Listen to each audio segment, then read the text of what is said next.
Hello, everyone. Welcome back to our channel. Today, we are going to talk about a figure that what's been on the media spotlight for recent years, Thomas Markle, the father of Meghan Markle, the Duchess of Sussex. But before we start, I think it's important that that I clarify that this is not a professional psychological analysis.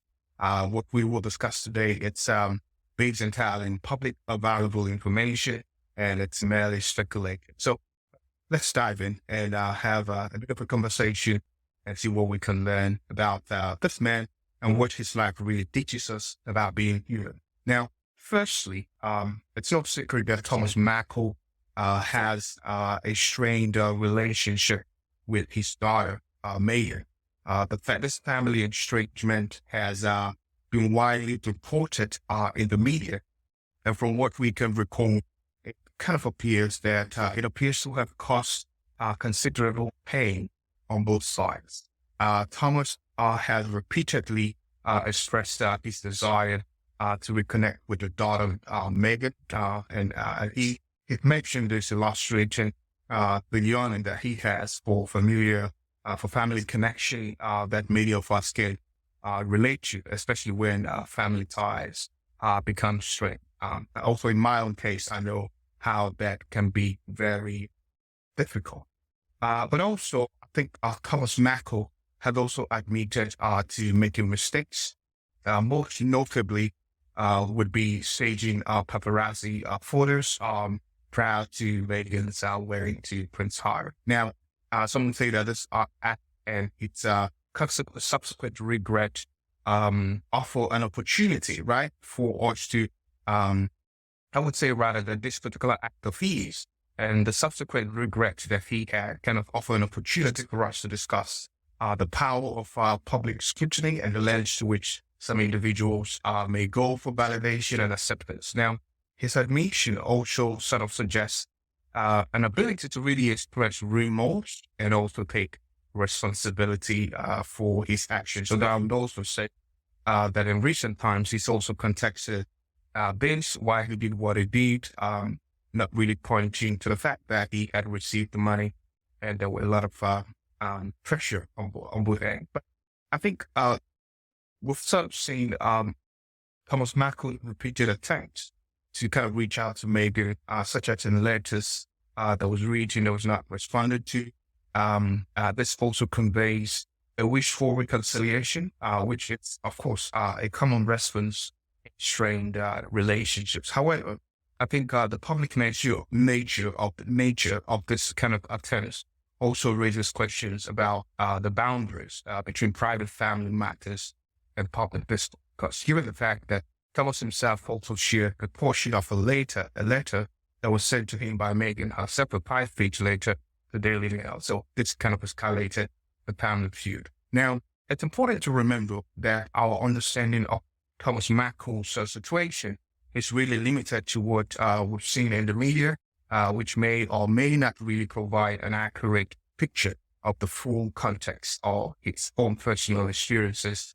And while we can sort of speculate on the potential psychological aspects that might be at play based on this information that we found online in the media, I think we should also restrain from drawing definite conclusions or making any diagnosis, which is not what I'm trying to do in this. I think as we approach the end of this video, I think it's important that we draw some lessons from our discussion and our exploration on our look at the life of Thomas Markle, because I think that his story kind of reminds us of a few critical aspects of the human experience, which is something I want to bring to bear in our conversation.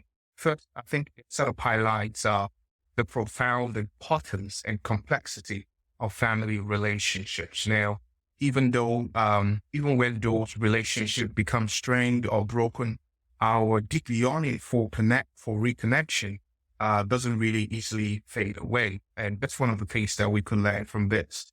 And so we are reminded that family bonds are sort of intricate and often fraught with emotional complexities that can be difficult to navigate. And so you find the need to want to reconnect on both sides, from Meghan and also on the dad. But due to the escalation of the situation, it's been difficult to really mend parties. Now, but secondly, I think we've also seen the power of taking responsibility for our actions.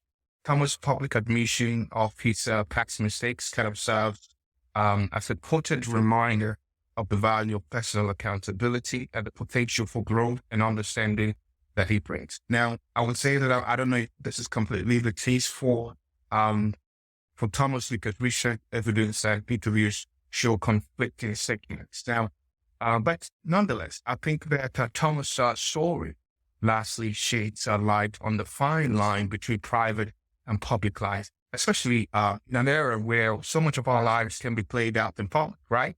And I think in such an era, it's such a stark reminder of the need for boundaries, right? And the potential repercussions when those boundaries are blurred. And I think that Thomas might have blurred some of those boundaries, taking money from paparazzi, and also leaking letter that was written to him by the daughter to the media. But above all, we should sort of remember that every individual story, including that of Thomas, multidimensional and influenced by different, married of different personal and external factors. And so media narrative may provide us with a limited view of the person behind the headline, but they kind of seldom can capture the entirety of the person's, they seldom sort of capture the completeness of a person's experience and can unpack. And so as we continue with the series, I think let's try to strive for understanding and also a bit of empathy, and of course, a recognition of the shared complexities of our human experience. Thank you for joining me today,